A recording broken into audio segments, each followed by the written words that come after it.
Olá pessoal, tudo bem? Hoje vamos discutir sobre o caso do bebê Charlie Gard, que ocorreu na Grã-Bretanha, e dentro desse caso discutir um dos temas mais essenciais para si, para o Enem, que é acerca da dignidade da pessoa humana. Charlie Gard foi diagnosticado com a síndrome da deleção do DNA mitocondrial, que é uma doença devastadora, que desde quando ele nasceu ele está no hospital, ligado aos equipamentos médicos. Certo dia, quando os seus pais voltaram ao hospital pedindo o próprio filho, o hospital deixou claro que não iria tirar Charlie dos equipamentos, dos aparelhos, pelo argumento de que aquilo faria ele sofrer mais. E aí é onde começou a briga judicial e que acabou chegando à Suprema Corte Britânica. E a Suprema Corte Britânica acabou decidindo pelo melhor interesse da criança.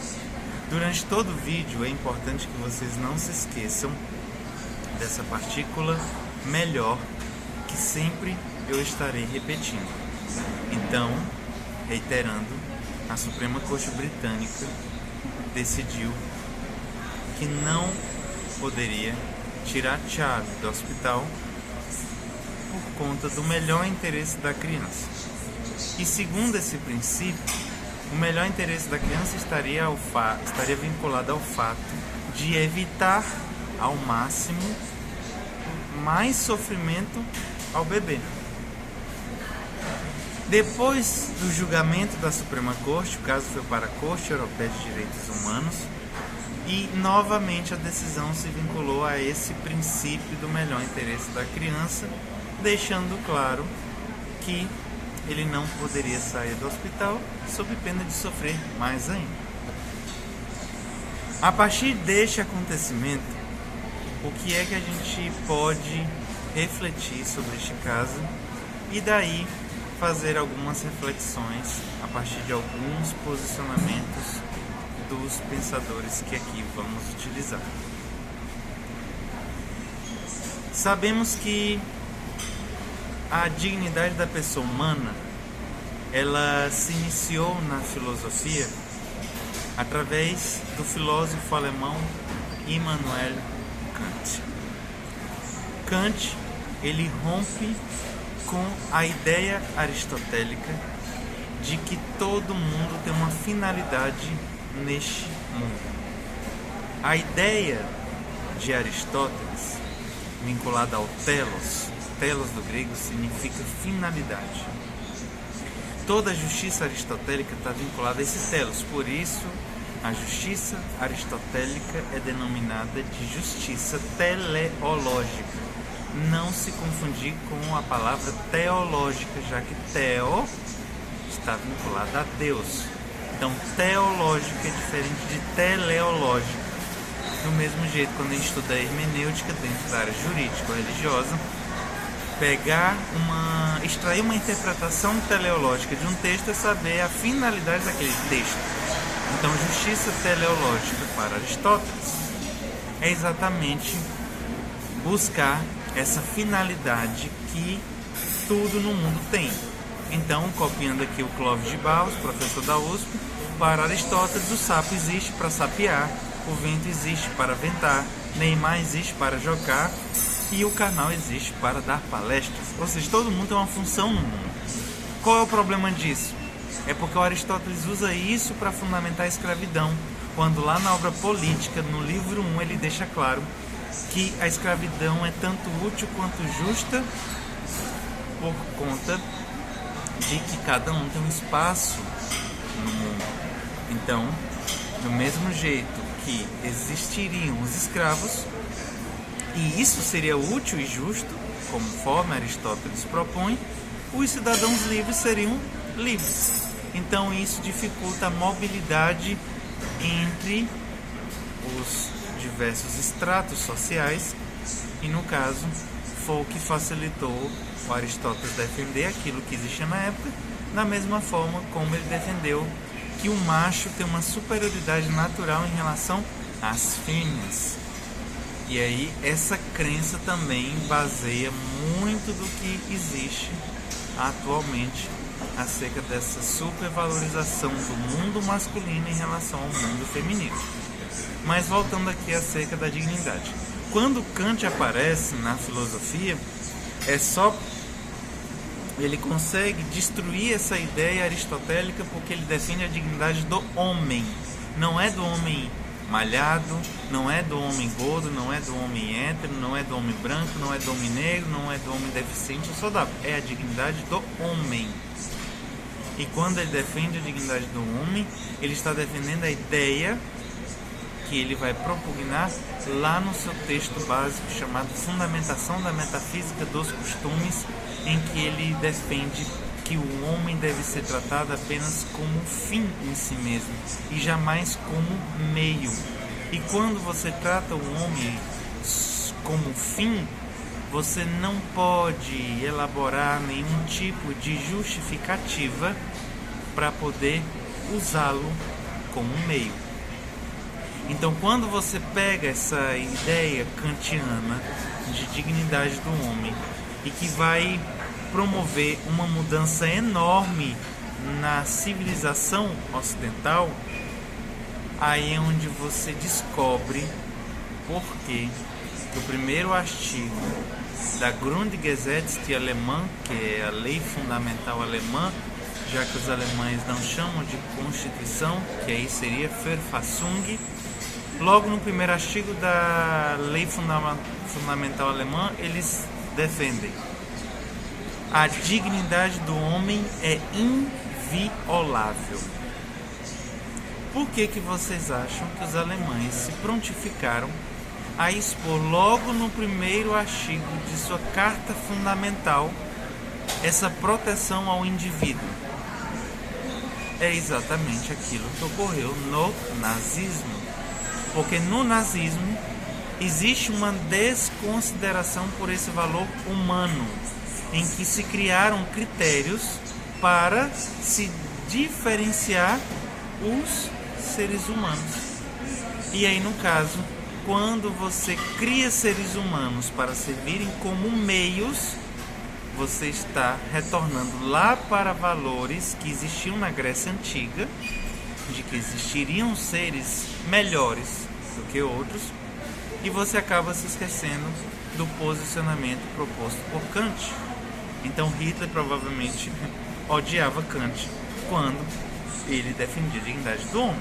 E defender a dignidade do homem é você dizer que um ariano é igual a um judeu, que um ariano é igual a um homossexual, que um ariano é igual a um deficiente. E isso é inadmissível na concepção de Hitler, já que Hitler foi contaminado pelas ideias do inglês racista Chamberlain.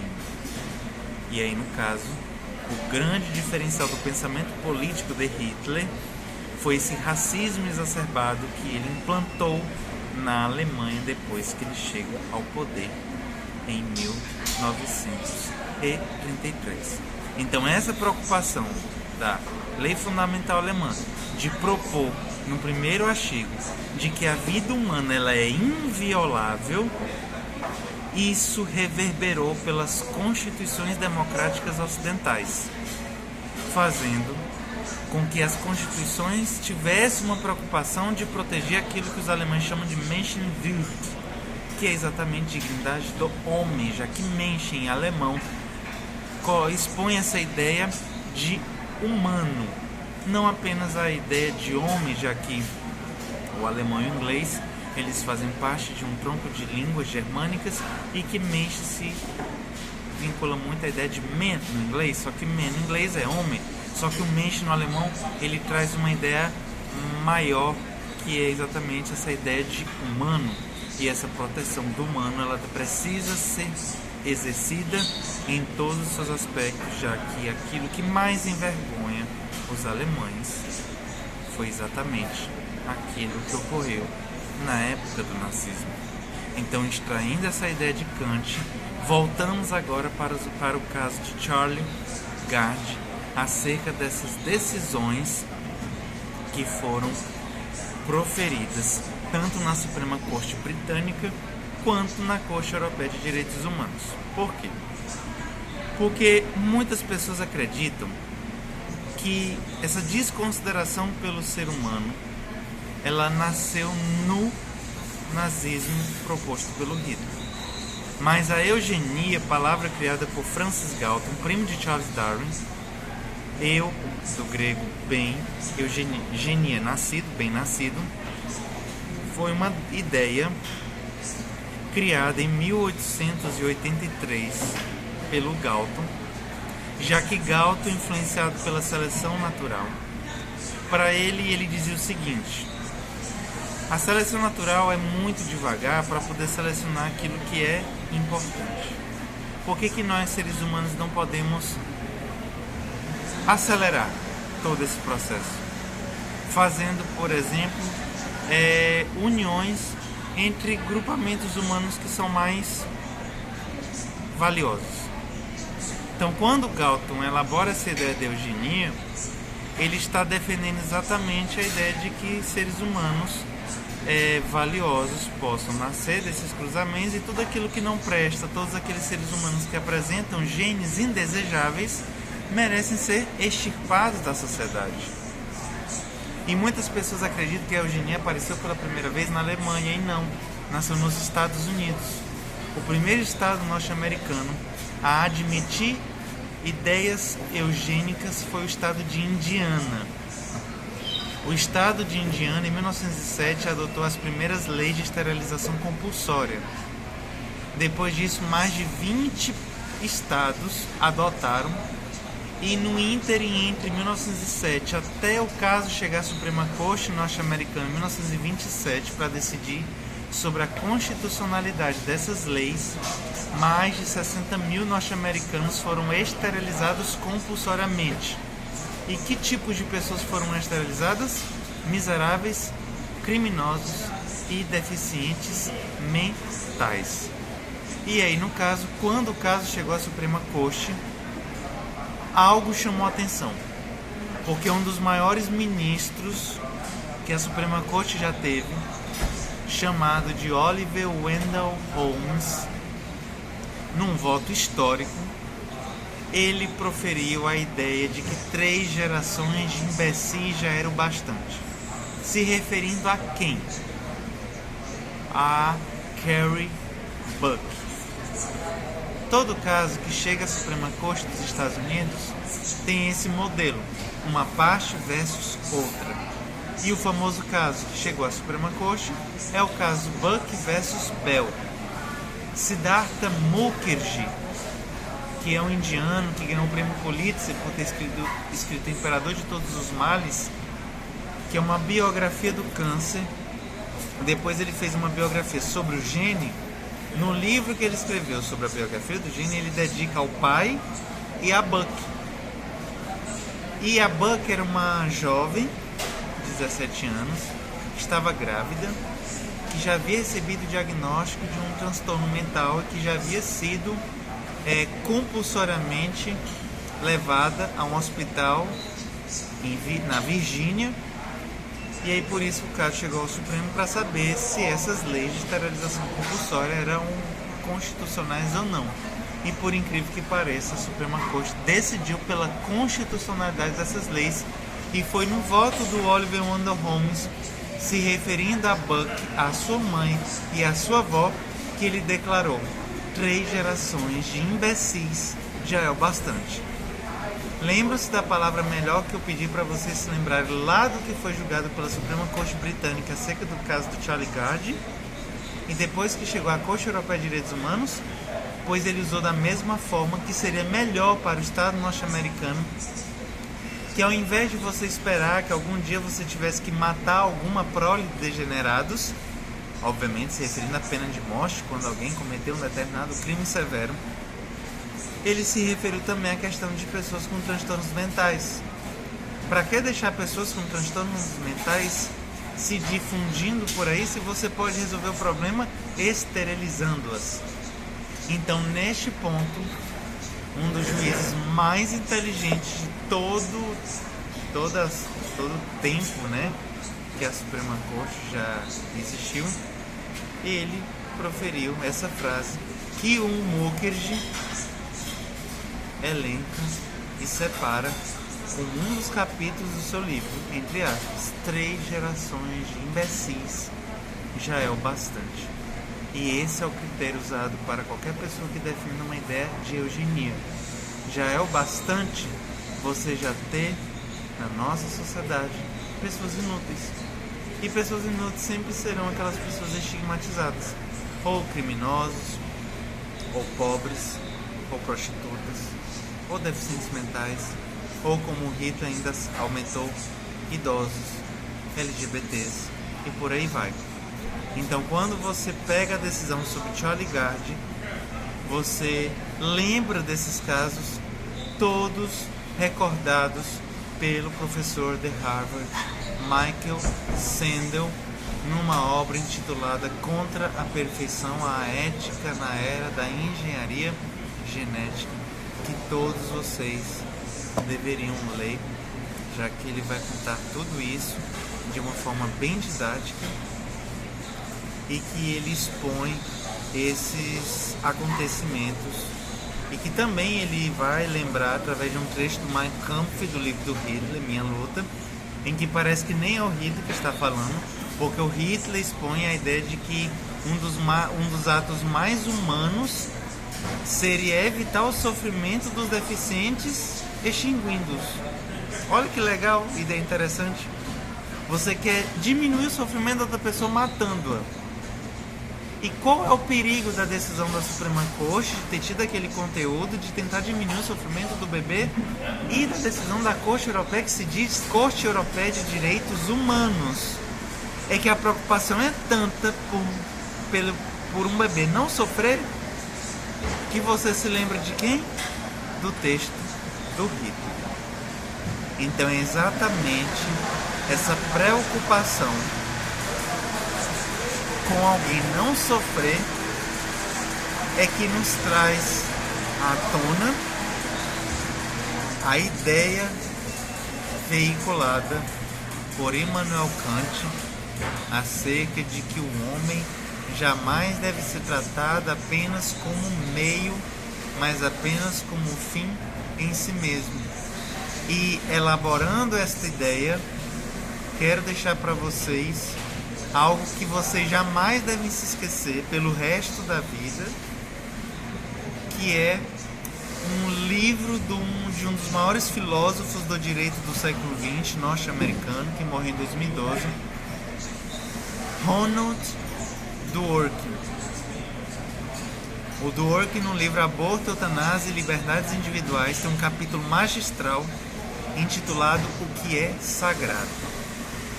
Se vocês perguntarem para qualquer pessoa que seja contra o aborto, provavelmente ela vai expor que ela seja contra o aborto por conta da sacralidade da vida, por conta de que a vida tem um aspecto sagrado. Só que provavelmente também a maioria das pessoas não saibam explicar o que significa a vida ter um aspecto sagrado.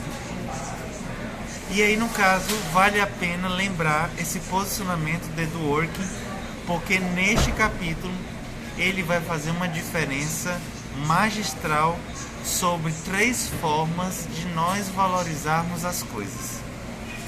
Então não se esqueçam deste argumento para qualquer tema que caia em qualquer vestibular acerca da proteção da dignidade humana. Ele expõe 3 tipos de valorações. Nós podemos valorizar as coisas que ele chama de coisas instrumentalmente valiosas. A segunda seria a referente às coisas subjetivamente valiosas. E a terceira é em relação às coisas intrinsecamente valiosas. O que seria uma coisa instrumentalmente valiosa? Exemplo, dinheiro e remédio. Ainda que algumas pessoas desejem guardar dinheiro e remédio não foram feitos para serem guardados. Eles foram feitos para serem usados. E quando você usa o dinheiro, um remédio, como instrumento, você está usando ele como meio para atingir um determinado fim. Exatamente o oposto daquilo que Kant proferiu no seu livro Magno sobre a defesa dos direitos do homem e da sua dignidade, é de que não devemos tratar o homem como meio, mas apenas como fim. Então, argumento 1, coisas instrumentalmente valiosas são aquelas que servem para atingir um determinado fim. Você usa um remédio para diminuir os sintomas de uma doença e você usa dinheiro para comprar determinada coisa. Segundo argumento, coisas subjetivamente valiosas. Esse aqui é fácil. Para não se esquecer desse argumento, basta se lembrar de um trecho de um poema de um dos meus poetas favoritos, que viveu há 2000 anos, chamado Virgílio, que na sua segunda bucólica, um livro de poemas, ele deixa claro: cada um é atraído pelo que lhe agrada. Ou seja, uma coisa subjetivamente valiosa é uma coisa que lhe agrada. Dworkin expõe que uma coisa subjetivamente valiosa seja para ele tomar uísque escocês, assistir uma partida de futebol ou se deitar na grama ao pôr do sol. Ou seja, é subjetivamente valioso para ele. Agora, o principal que eu quero que vocês exponham é a coisa intrinsecamente valiosa. O que seria uma coisa intrinsecamente valiosa? Uma coisa intrinsecamente valiosa é exatamente aquilo que está destituído de valor para mim e está destituído de valor porque eu vou utilizar aquilo em nome de obter determinado resultado. E o exemplo que ele utiliza é referente a uma obra de arte. Imagine você observando os ataques do Estado Islâmico lá nos museus do Iraque. Provavelmente você nunca venha a visitar aqueles museus. E provavelmente você nem sinta um certo amor por escultura ou por pintura antiga. Mas provavelmente você nutre um sentimento dentro de si de que aquilo, só pelo fato de ser antigo, ele merece ser o quê?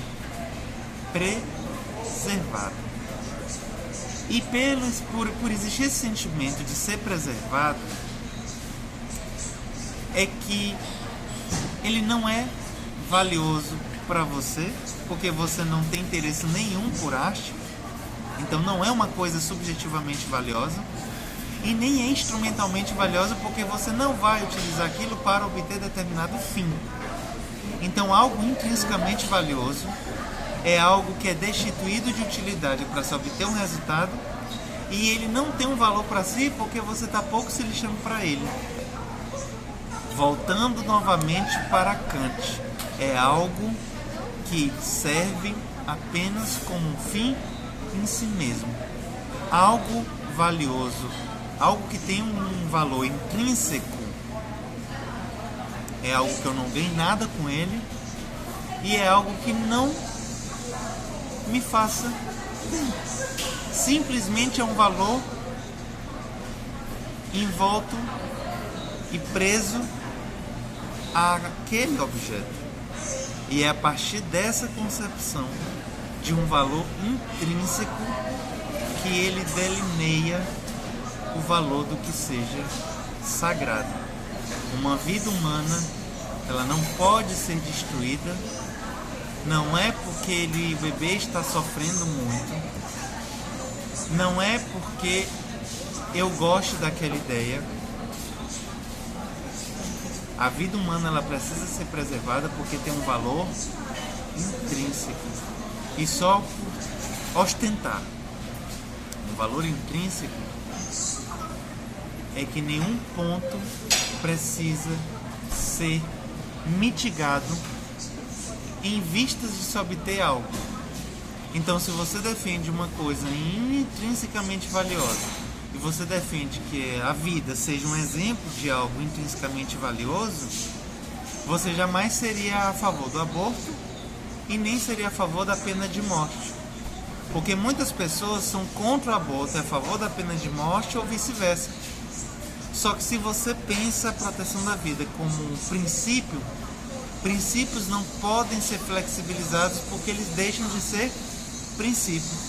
Então, se você é contra o aborto, você também deveria ser contra a pena de morte, ainda que aquele pior bandido do mundo, por exemplo, vamos imaginar um Hitler, um Pol Pot, um Stalin ou um Mussolini, que são criaturas horrendas, mas ainda assim eles ostentam a sua humanidade.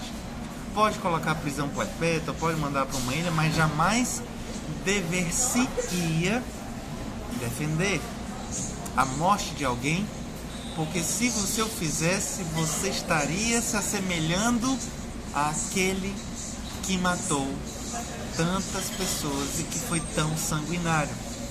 A diferença de Cristo para outras pessoas é que Cristo defendia princípios. E defender princípios, você precisa arcar com todas as consequências de defender aquele princípio. Então, por isso é que num debate entre a defesa da dignidade da vida humana, da defesa da sacralidade da vida humana, não é possível se deslindar daquilo que Kant propôs, e que por isso ele é um dos maiores pensadores do iluminismo e que mudou a civilização ocidental nesses últimos 200 anos. E para fazer um contraponto a Kant, uma outra criatura, agora em inglês, chamado Jeremy Bentham. Bentham havia publicado um livro anos antes do Kant, e o Kant repudia essa ideia de Bentham. Por quê? Porque você levar em consideração os efeitos de uma ação apenas tentando obter a felicidade, a isso Bentham deu o nome de utilitarismo. Utilitarismo é quando você tenta criar um posicionamento ético, e esse posicionamento ético ele se baseia com a maior forma de felicidade possível que eu possa otorgar ao maior número de pessoas. Então, um exemplo que o Michael Sandel coloca no seu curso Justice, dado em Harvard. Imagine que você viva numa cidade em que você não queira mendigos. Se a maior parte da cidade não gosta de ver mendigos na rua, vocês se juntam, alugam uma mansão, colocam coisas maravilhosas lá dentro e colocam os mendigos lá dentro só para poder deixar a cidade mais bela. Vocês se interessam pelo que os mendigos vão achar? Não, porque o que interessa é a soma da felicidade do maior número de pessoas sobrepujar ao sofrimento que possa otorgar àquele menor número que vai ser levado à mansão em que foi alugado para jogar esses mendigos. Então, Bentham é o contraponto ao pensamento de Kant, porque se Bentham se preocupa com os efeitos de uma ação, Kant está preocupado não com os efeitos, mas sim com as intenções de um determinado ato. Então, por isso que o utilitarismo ele também é chamado de consequencialismo, porque se pensa nas consequências.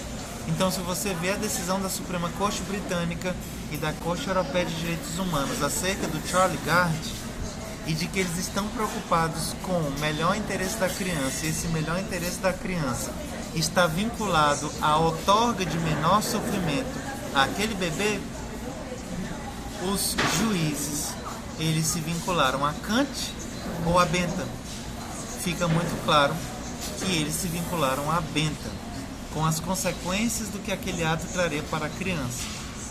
E se vincular às consequências de uma determinada decisão por conta do sofrimento que possa ocasionar, você está se direcionando tanto para aquele voto do Oliver Wendell Holmes que eu citei, assim como o trecho do Mein Kampf e do Hitler. E todos os três, Holmes, os juízes da Suprema Corte Britânica e da Corte Europeia de Direitos Humanos e o próprio Hitler, todos se vincularam a uma partícula melhor.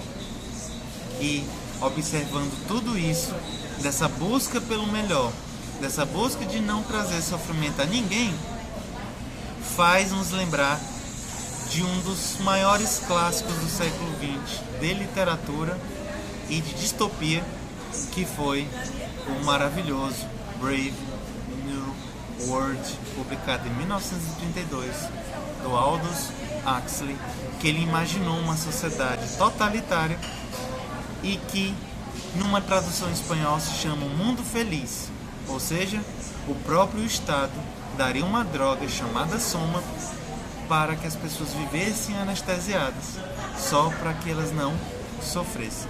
Então, cuidado com qualquer tipo de decisão, com qualquer tipo de ideia que tente extirpar o sofrimento dos humanos. Não se esqueçam, o sofrimento é intrínseco aos mortais, já nos ensinou Eurípides há 2500 anos na obra Hipólito.